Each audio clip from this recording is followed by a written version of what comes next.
I was very excited at first to see what I could do with the format. And you're right, it's my first live-action movie in 3D.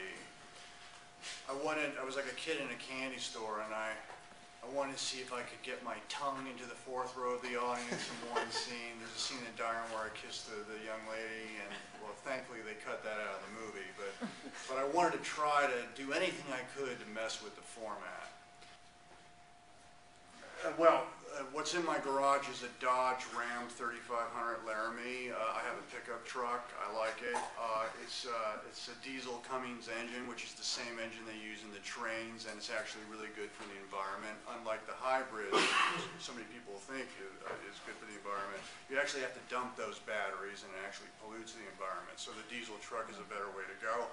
Now, back to the movie. I love cars. It's no secret that the automobile and I have had a pretty good relationship. I'm a good driver. I wouldn't say I was an ace, but I'm a good driver. I grew up in the Wild West. I grew up here in Los Angeles, city built around the automobile. I know what I'm doing in a car. And I thought it was just a real opportunity to drive as fast as I wanted and not get a speeding ticket.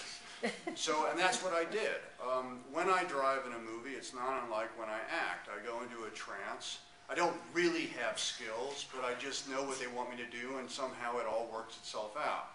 The only time that it's a problem for me is when somebody else is in the car, like Miss Amber Heard. And then I start getting nervous that if something happens to them, then I'm responsible, and then I'm not quite as effective. Amber's still like raising her eyebrow at me because I said that I've been 180 miles per hour on the 405 freeway on a motorcycle. She doesn't believe me, but it's a true story. And I did it coming home from work at 3 in the morning on another movie I made about cars called Gone in 60 Seconds. I bought a Yamaha R1 and I was doing 180 miles per hour home on the 405, and that's really, really crazy, but I did it.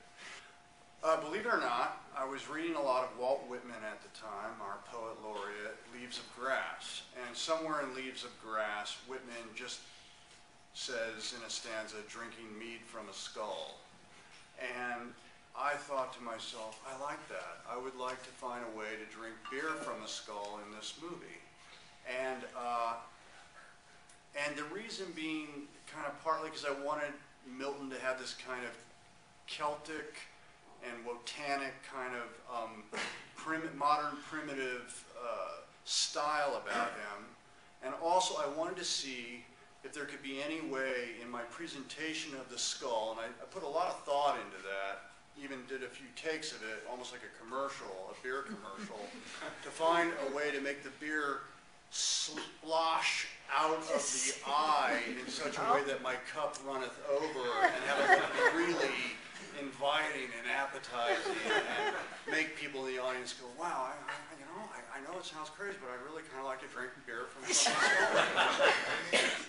They were both great days, and I was with the people that I really enjoyed being with, and the best way to characterize it is as it's like a party, and not to take it too seriously, because it's not the Olympics. You know, how do you say one actor is better than another actor?